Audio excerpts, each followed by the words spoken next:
तो आज हम आपको भारतीय न्याय संहिता वर्ष 2023 के अध्याय 4 की धारा 45 से लेकर के जितने भी हमारे दुष्प्रेरण, अबेटमेंट और कॉन्स्पिरेसी और अटेम्प्ट, ये 3 चीज़ें हैं। यानी कि आप ये मान के चलिए कि अगर हम डायरेक्टली किसी अपराध को कर लेते हैं, अगर कोई क्राइम कमिट हो जाता है, तो उसके लिए हमारे जो लॉ के जो हमारे कोड हैं या जो लॉ की जो हमारी धाराएं हैं, उनमें स्पष्ट दंड का प्रावधान है। यानी कि जब भी हम कोई क्राइम रॉन्ग डूअर कमिट कर देता है तो उस क्राइम के लिए रिलीवेंट सेक्शंस में पनिशमेंट प्रोवाइड किया गया है कि यानी कि फ़लाने दुष्कृत्य के लिए, फ़लाने अपकार्य के लिए इतने वर्ष तक की सज़ा या जुर्माना या दोनों। सज़ा भी हमने आपको बता दी थी 2 तरह की होती है, एक तो रिग्रेस इम्प्रिजनमेंट होता है और दूसरा ऑर्डिनरी इम्प्रिजनमेंट, यानी कि साधारण कारावास या कठोर कारावास। तो ये सब क्या है, ये सब इन अपकार्यों को किए जाने के परिणाम स्वरूप जब वो न्यायालय में दोषी हो जाता है ट्रायल के पश्चात, जब सारे एलिगेशंस जो उस पर इम्पोज किए गए हैं किसी क्राइम के रिगार्डिंग में, तो जब वो सारे पुष्ट हो जाते हैं तब न्यायालय उसको सज़ा देता है।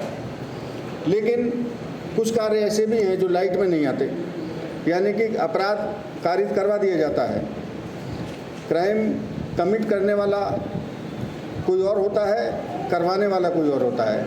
वो पर्दे के पीछे दूसरे के कंधे पे बंदूक रखकर चलाते हैं, यानी कि आउटसाइड इंडिया में हैं, इंडिया में क्राइम कमिट करा रहे हैं।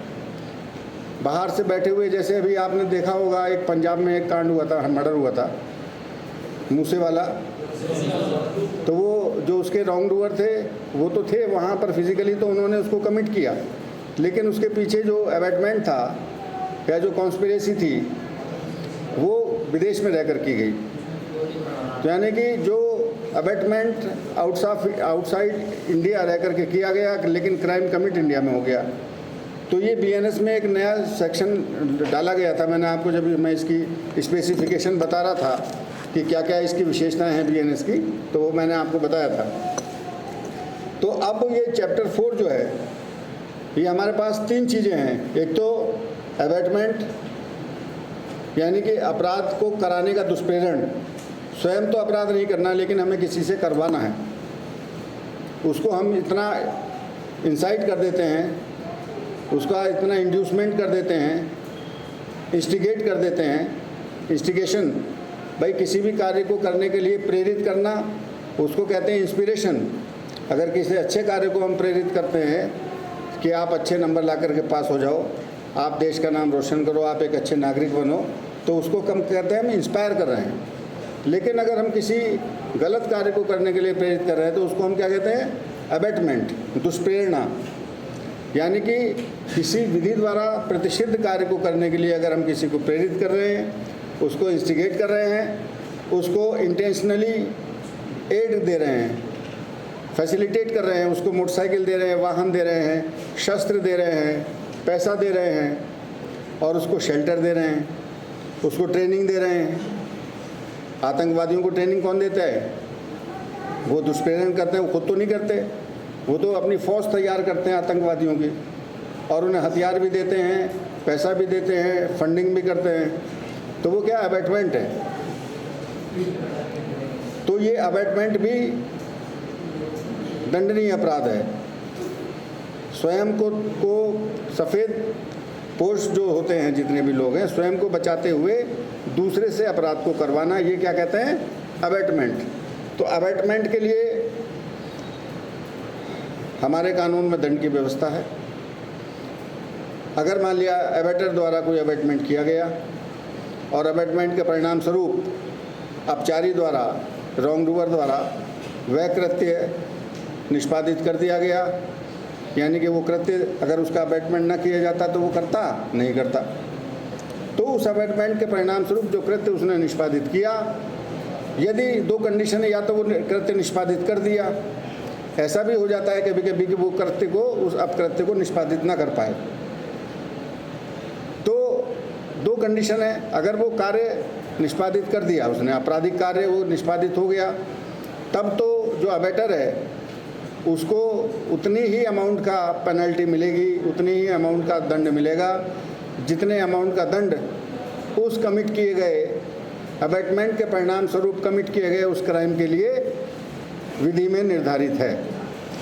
यानी कि उसने अगर हत्या करवाने के लिए उसको दुष्प्रेरित किया है और हत्या कारित हो गई, तो उस हत्या की धारा में जो प्रोविज़न है हत्या के लिए, सेम अमाउंट का जो पनिशमेंट है वो अबेटर को मिलेगा। समझ में आ गया? अगर दुष्प्रेरण के परिणाम स्वरूप वो हत्या कारित करने गया तो जरूर, लेकिन उस समय वहाँ की परिस्थितियाँ ऐसी थीं कि वो हत्या नहीं कर पाया, यानी कि वो जो रॉन्गफुल एक्ट है वो कमिट नहीं हो पाया। तो अबेटमेंट तो उसने किया, तो उस परिस्थिति में उसको अबेटमेंट के लिए सज़ा मिलेगी, लेकिन उसका जो अमाउंट है, अमाउंट ऑफ द पनिशमेंट क्या होगा? Half of the punishment provided for that specific crime, यानी कि हत्या के अपराध के लिए जो दंड प्रावधानित है उस दंड का आधा मिलेगा अगर क्राइम कमिट नहीं हुआ। समझ में आ गया? दुष्प्रेरण। अब आप इसमें देखिए धारा 45, इसमें 3 चीज़ें हैं, 3 एलिमेंट्स हैं दुष्प्रेरण में। इंस्टिगेशन, उकसाना, कॉन्स्पिरेसी, षड्यंत्र रचना, और तीसरा है इंटेंशनल एड, यानी कि उसको आशय सहित उसकी मदद करना। समझ में आ गया? ये अबेटमेंट है, और जो अबेटमेंट करता है उसको अबेटर कहते हैं, और अबेटर की परिभाषा हमारे धारा 46 में है। धारा 46 में अबेटर की परिभाषा है, दुष्प्रेरक की परिभाषा है। इसके बाद धारा 48 बीएनएस में ये बताया गया है कि अगर मान लिया कोई आउटसाइड इंडिया रहकर इंडिया में कोई ऑफेंस कमिट कराने के लिए, इंडिया में कोई क्राइम कमिट कराने के लिए वहाँ से अबेटमेंट करता है, तो वो भी दंडनीय है, चाहे वो भले इंडिया में ना हो। लेकिन भारत में अबेटमेंट द्वारा कारित कराए अपराधों के लिए भारत से बाहर रहकर अबेटमेंट करने वाले व्यक्ति को दंडित किया जाता है। ये धारा हमारी 48 है। अब धारा 49 क्या कहती है? 49 सेक्शन 49 ऑफ बीएनएस क्या कहती है? ये अध्याय 4 की है। वो ये कहती है दंड के बारे में, जैसे कि मैंने आपको बताया हमारे यहाँ जो मौलिक विधि है, सब्सटेंटिव लॉ है, या और जो भी रिलीवेंट लॉज हैं, समय समय पर जो अधिनियम पारित होते हैं, स्पेशल लॉज हैं, लोकल लॉज हैं, भाई वो सभी का पालन करना है। अगर किसी भी लॉ के वायोलेशन में हमने कोई ऐसा कार्य कर दिया जिसके लिए दंड का प्रावधान है, वो तो उसमें स्पष्ट मेंशन है, संबंधित रिलीवेंट सेक्शन में, संबंधित धारा में, संबंधित बीएनएस में, संबंधित अधिनियम में ये स्पष्ट रूप से लिखा गया है कि भाई लूट के लिए इतने साल की सज़ा है, चोरी के लिए इतने साल की सज़ा है ना, रेप के लिए इतने साल की सज़ा है। लेकिन उसी के साथ साथ साइड बाय साइड उसमें ये भी लिखा होता है कि इस कार्य को करने के षड्यंत्र के लिए इतनी सज़ा है, इस कार्य को करने के प्रयत्न के लिए इतनी सज़ा है, इस कार्य को करने के दुष्प्रेरण के लिए इतनी सज़ा है। लेकिन ऐसा भी हो सकता है कि कुछ धाराओं में अबेटमेंट के लिए सज़ा ना लिखी हो, रह गई हो, तो वो सज़ा फिर कहाँ मिलेगी? धारा 49 में। धारा 49 जो मैं अब आपको बता रहा हूँ, धारा 49 में ऐसे तमाम अबेटमेंट जिनके परिणाम स्वरूप कोई अपराध कमिट हो जाता है और उस अपराध के लिए जो कमिट हुआ अबेटमेंट के परिणाम स्वरूप, उस अपराध के लिए दंड का तो प्रावधान स्पष्ट रूप से दिया हुआ है, लेकिन उस अपराध के कमिट करने के अबेटमेंट, उसके अपराध के अबेटमेंट का दंड नहीं दिया हुआ। समझ गए नहीं मेरी बात को? यानी कि जैसे कि हमने उसमें रेप की जब हम सेक्शन पढ़ेंगे तो रेप के लिए तो उसमें दंड दिया है, रेप के प्रयत्न के लिए भी दंड दिया है, ठीक है, और रेप के षड्यंत्र के लिए भी दंड दिया है। मान लो अगर रेप के दुष्प्रेरण के लिए दंड नहीं दिया तो उसको दंड मिलेगा। ये नहीं है कि उसमें सेक्शन में, रिलीवेंट सेक्शन में अगर दंड का प्रोविज़न नहीं है दुष्प्रेरण के लिए तो उसको, दुष्प्रेरक को दंड नहीं मिले, ऐसा नहीं है। उसको दंड मिलेगा। और कितना मिलेगा? उतना ही मिलेगा जितना अबेटमेंट के परिणाम स्वरूप कारित किए अपराध में वर्णित है। तो हमारी सेक्शन 49 क्या कहती है? हमारी सेक्शन 49 कहती है कि यदि विधि के प्रावधानों में अबेटमेंट के परिणाम स्वरूप कारित किसी अपराध के लिए दंड का स्पष्ट प्रोविज़न तो है, लेकिन अपराध के दुष्प्रेरण का प्रोविज़न नहीं है। There is no provision for punishment for abetment of that crime. तो फिर अबेटमेंट का जब हम पनिशमेंट कहाँ से देंगे? According to section 49 of BNS। और कितना पनिशमेंट देंगे? The same amount of the punishment as is provided for that particular crime that is caused in response to the abetment, जो अबेटमेंट के परिणाम स्वरूप वो अपराध कारित हुआ। समझ में आ गई? इसके पश्चात आप देखिए, ये बात समझ में नहीं आई हो तो बताएं। अब एक स्थिति ऐसी आती है कि अबेटर ने अबेटमेंट किया और जो अपचारी है, जो रॉन्ग डूअर है, वो अबेटर के अबेटमेंट में आकर के उससे इंस्टिगेट होकर के, उससे इंटेंशनल एड लेकर के, उसकी कॉन्स्पिरेसी का एक पार्ट बन करके एक गलत कार्य को करने के लिए चला गया।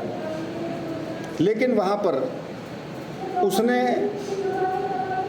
जिस कार्य को करने के लिए उसको अबेट किया गया था, जिस कार्य को करने के लिए उसको वहाँ भेजा गया था, उसने उस कार्य के अलावा, उस कार्य से भिन्न कोई अन्य अपकार्य कर दिया। ठीक है? लेकिन वो अपकार्य उससे भिन्न अवश्य है, लेकिन जो अबेटर का जो अबेटमेंट था, अबेटर द्वारा जो उसको दुष्प्रेरणा दी गई थी, वो अगर उसी दुष्प्रेरणा का अधिसंभाव्य परिणाम है तो वो जो भिन्न भले ही कार्य कारित हुआ, वो भिन्न भले ही अपराध कारित हुआ, लेकिन उस भिन्न अपराध के लिए भी जो दुष्प्रेरक है उसी प्रकार दोषी होगा जैसे कि उसने उस भिन्न कार्य के लिए दुष्प्रेरण किया हो। इसको मैं एक उदाहरण से आपको समझा देता हूँ। मान लीजिए ए ने बी को इंस्टिगेट किया, बी को शस्त्र प्रोवाइड किया, बी को मदद दी, बी को वाहन दिया, बी की इंटेंशनल एड की और उसने सी को मारने के लिए उसको भेजा, इंसाइट किया, इंस्टिगेट किया। तो बी जो है सी के घर चला गया।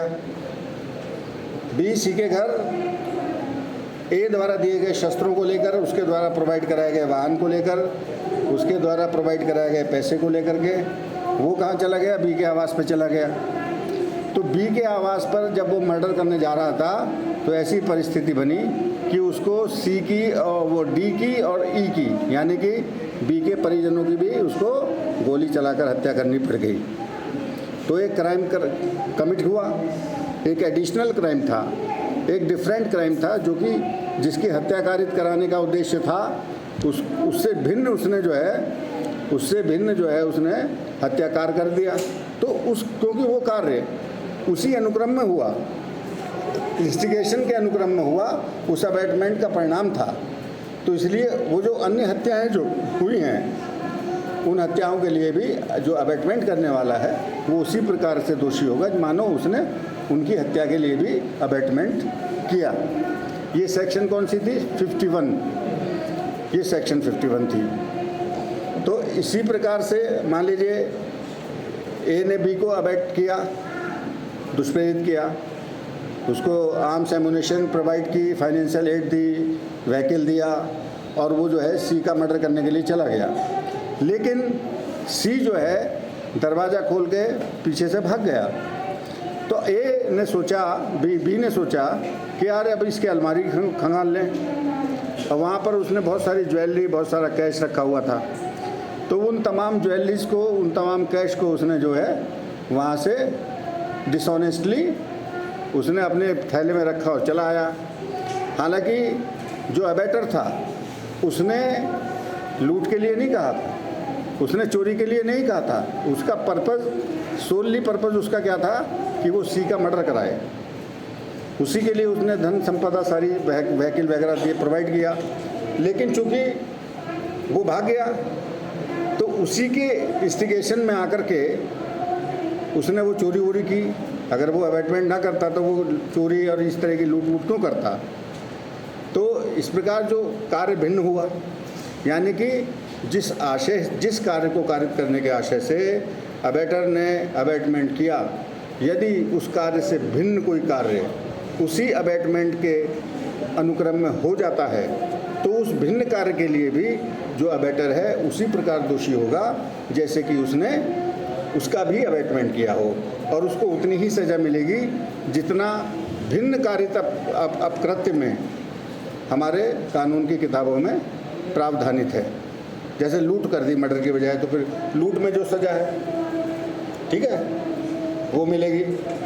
और अगर मान लिया मर्डर नहीं हुआ तो उसके लिए भी सज़ा मिलेगी, क्योंकि हमारा अबैटमेंट काहे के लिए था, मर्डर के लिए था। तो हमने बताया था कि 2 कंडीशन में सज़ा मिलती है, चाहे तो अपराध हो जाए, चाहे अपराध ना भी हो। तो इसमें हत्या नहीं हुई है ना, लेकिन फिर भी हत्या में जो प्रावधानित दंड है उसका आधा मिलेगा, ठीक है। प्लस लूट का एक्स्ट्रा हो गया, चोरी का एक्स्ट्रा हो गया, उसका पूरा मिलेगा, क्योंकि वो तो कमेटी हो गया क्राइम, ठीक है। समझ में आ गया। धारा 51 है ये। इसके बाद आप आइए सीधे बहुत ही धारा 61(1). धारा 61(1) क्या होता है? क्रिमिनल कॉन्स्पिरेसी, आपराधिक षड्यंत्र। ये आपने आईपीसी में पढ़ा होगा, और गांव देहात में, मोहल्ला पड़ोस में सब कहते हैं कि जी वो तो 120 भी लग गई। वो 120 भी क्या थी? वो 120 भी आईपीसी की थी। उसको कहते हैं क्रिमिनल कॉन्स्पिरेसी, यानी कि क्या कहते हैं? आपराधिक षड्यंत्र। ये हमेशा 2 या 2 से अधिक लोगों के बीच में होता है। दिस इज ए कॉन्स्पिरेसी, यानी कि एक साजिश है, एक आपराधिक कार्य को करने के लिए साजिश है।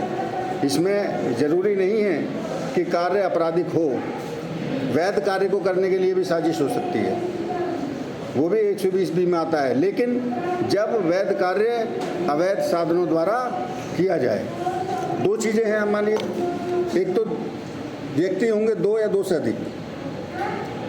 जब व्यक्ति 2 या 2 से अधिक हों।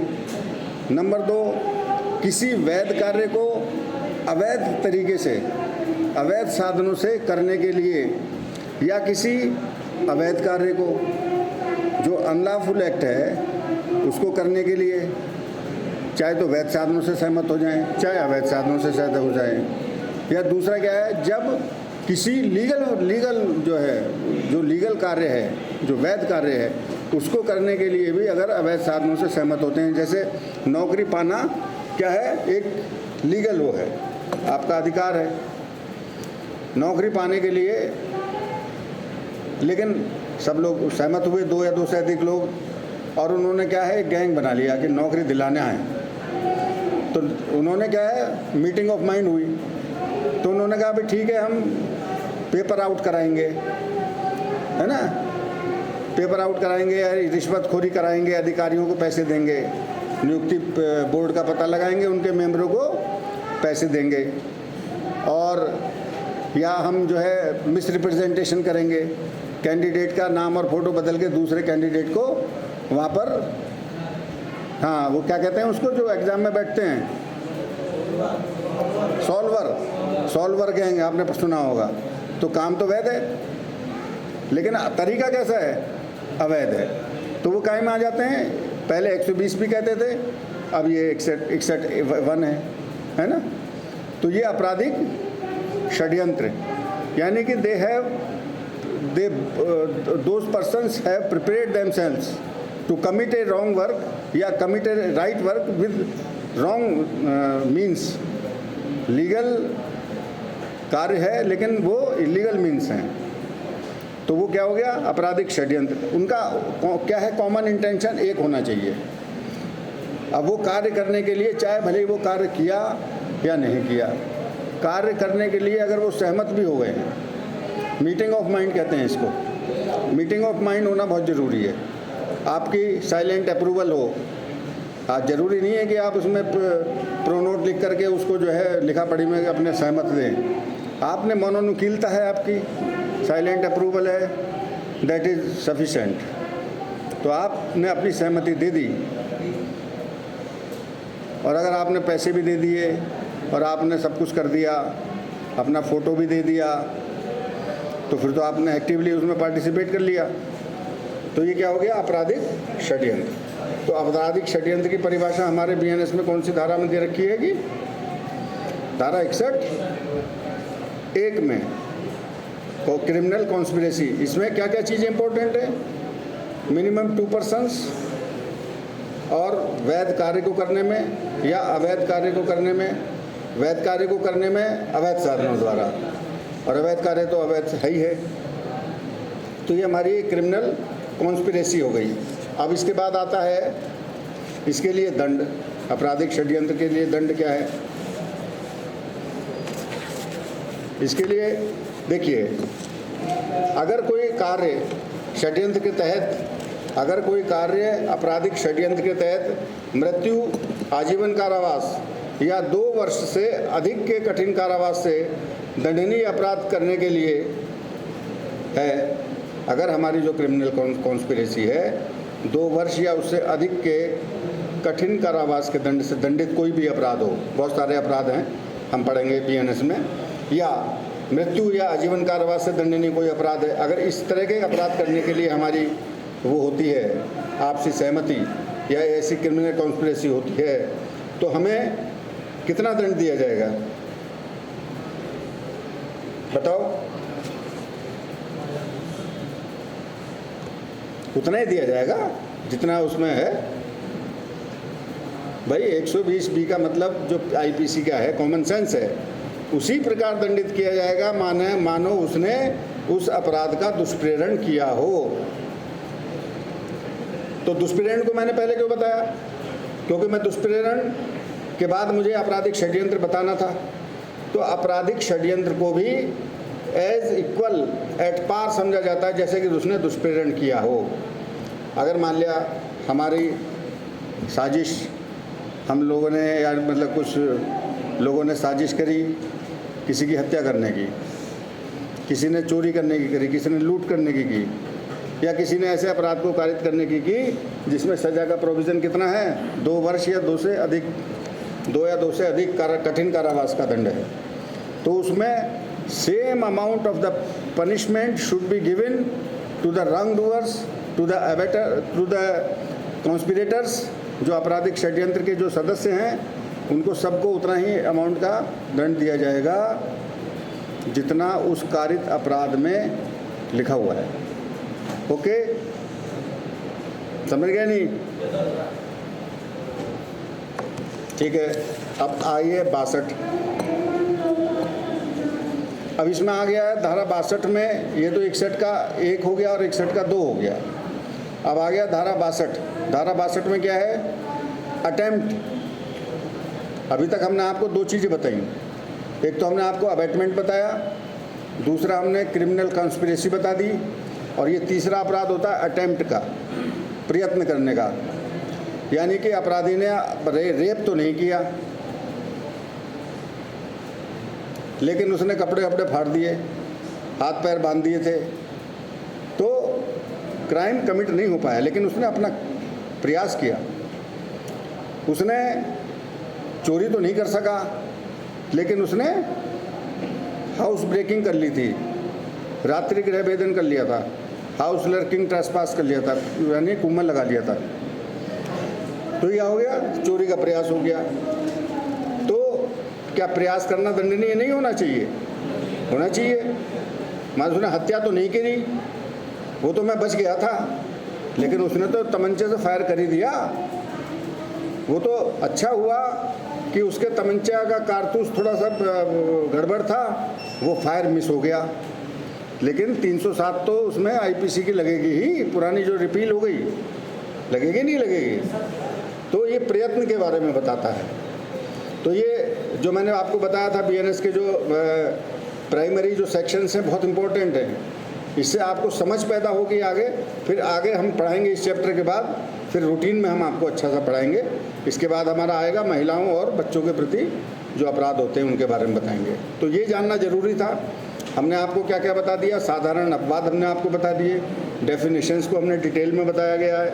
हमने फिर पनिशमेंट्स के बारे में बताया, पनिशमेंट्स के पीछे क्या साइकोलॉजी है, क्या आइडियोलॉजी है, क्या हम चाहते हैं, किस तरह का पनिशमेंट हमारे यहाँ है, वो सब बताया।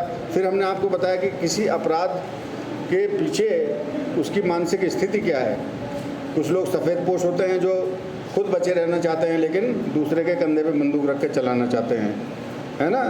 तो उस तरह के भी सारे कृत्य आपने समझ लिए, जैसे कि हमने बताया दुष्प्रेरण, जैसे कि हमने बताया आपका क्रिमिनल कंस्पिरेसी, है ना। और अब हम बता रहे हैं आपका अटेम्प्ट। तो अटेम्प्ट क्या है, देखो मेन चीज़ आपको ये ध्यान रखनी है, किसी भी अपकृत्य के पीछे आपराधिक आशय होना बहुत ज़रूरी है। दो चीज़ें होती हैं, मेंस रिया और एक्टस रिया। मेंस रिया कहते हैं मानसिक दशा, यानी कि किसी क्राइम को कमिट करने की intention to do a illegal act, वो होगी मेंस रिया। अगर मेंस रिया नहीं है, गुड फेथ मैंने बताया था, इसीलिए अगर वो गुड फेथ में है, अगर आप प्रूव कर पाए कि ये काम तो मैंने पूरी सम्यक सतर्कता और सावधानी के परिणाम स्वरूप किया था, मेरा कोई बैड इंटेंशन नहीं था, है ना, तो वो आप उसका बचाव मिल जाता है। और अगर आप नहीं प्रूव और आपने एक्टस रिया भले ही हो जाए, एक बार एक्टस रिया क्षम्य है, आपसे हो सकता है कि आपने गोली चला दी और जिस पे आपने गोली चलाई थी वो हट गया, वहाँ से कोई दूसरा सामने आ गया, तो आपने को उसको मारने का आशा नहीं था। तो ये क्या होती है, मिस्टेक ऑफ फैक्ट। ये तमाम चीज़ें आपको रोज़ पढ़नी चाहिए, रोज़ याद करनी चाहिए, तभी याद हो पाएगा, नहीं तो आप सो जाएंगे तो ये फिर जीरो से शुरू हो जाएगा। तो अब ये देखिए, हम बता रहे थे कि प्रयत्न के लिए क्या है। धारा 62 क्या है, आजीवन कारावास या अन्य कारावास से दंडनीय अपराधों को करने के प्रयत्न के लिए दंड क्या दिया जाएगा। स्पेसिफिकली वो क्राइम्स जिनमें आजीवन कारावास दी गई है, ठीक है। तो या तो वो ऐसा कार्य को करने का प्रयत्न करेगा या ऐसा प्रयत्न में अपराध करने की दिशा में कोई कार्य करेगा, तो क्या होगा, आजीवन कारावास से आधे तक। यानी कि जैसे कि अगर मान लिया जो रेप में जो कारावास की सज़ा दी गई है, जो पनिशमेंट दिया गया है, उससे half of the amount of the actual punishment provided for the offence of rape. अगर कोई बलात्कार का प्रयास कर रहा है तो अगर उसमें 10 साल की सज़ा है तो प्रयत्न में 5 साल की सज़ा है। अगर कोई लूट का प्रयास कर रहा है, लूट कमिट नहीं हुई, तो लूट में अगर 10 साल की सज़ा है तो लूट का प्रयास में 5 साल की सज़ा है ना। अगर कोई आजीवन कारावास से दंडनीय कोई अपराध कर रहा है तो मतलब जो भी है, half of the amount of the punishment provided in that specific provision, specific crime, ठीक है। ये हो गया। अब आप ये हमने आज आपको क्या बता दिया, चैप्टर हमारा 4 हो गया जो आपके कोर्स में है ना। इसमें हमने क्या क्या पढ़ाया इन ए नटशेल। इनमें आपको धारा 45 पढ़ा दी। धारा 45 में अबेटमेंट के बारे में बताया गया है। अबेटमेंट के बारे में बताया गया है कि जो कोई भी व्यक्ति किसी अपचारी को इंस्टिगेट करेगा, कॉन्स्पायर करेगा या उसको इंटेंशनली एड देगा कोई अनलॉफुल एक्ट कमिट करने के लिए, तो वो क्या करेगा, उसका अबेटमेंट करेगा। जो अबेटमेंट करेगा वो अबेटर कहलाएगा। ये धारा 46 में है, ठीक है नहीं। फिर उसके बाद हमने आपको धारा 48 बताई थी। धारा 48 में हमने क्या बताया था कि जो आउटसाइड इंडिया रह करके इंडिया में क्राइम कराने के लिए अबेटमेंट करेगा, वो धारा 48 में है। धारा 49 में हमने क्या बताया था धारा 49 में हमने ये बताया था कि यदि अबैटमेंट के अनुक्रम में कमिट किसी भी क्रिमिनल एक्ट के लिए हमारे रिलीवेंट सेक्शन में लॉ के दंड का प्रावधान है, लेकिन अबैटमेंट का प्रावधान नहीं है। भाई अबैटमेंट के परिणाम स्वरूप जो भी हमारा दुष्कृत्य कारित हुआ, अपराध कारित हुआ, उस अपराध के लिए तो सज़ा है, लेकिन उस अपराध के अबैटमेंट के लिए सज़ा नहीं है। तो फिर उसके लिए जो सज़ा है वो धारा 49 के प्रावधान के अनुसार उतनी ही दी जाएगी जितना अबैटमेंट के परिणाम स्वरूप कारित किए अपराध में प्रावधानित है। ओके, 49 हो गया, 50 था नहीं आपका। उसके बाद 51 में क्या था?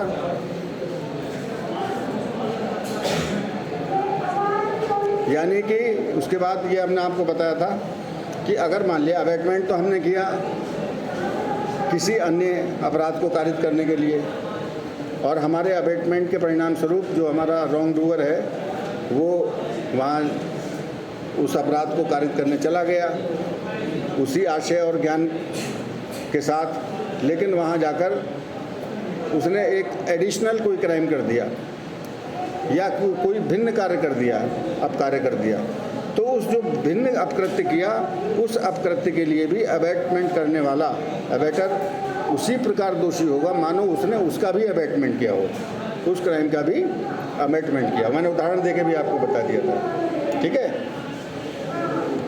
इसके बाद वही था क्रिमिनल कॉन्स्पिरेसी 61A, और फिर 61(2) में क्या बताया था? Punishment for criminal conspiracy. That's all. 62 में हमने आपको क्या बताया था? अटेम्प्ट, किसी भी क्राइम को कमिट करने का अटेम्प्ट, प्रयत्न करना। और प्रयत्न में कितना दंड है? Half of the amount of the punishment that is provided for that specific crime, यानी उसी अपराध के लिए जितने दंड का प्रावधान हमारे रिलीवेंट सेक्शन में है उससे आधा पनिशमेंट प्रयत्न के लिए मिलेगा, ठीक है।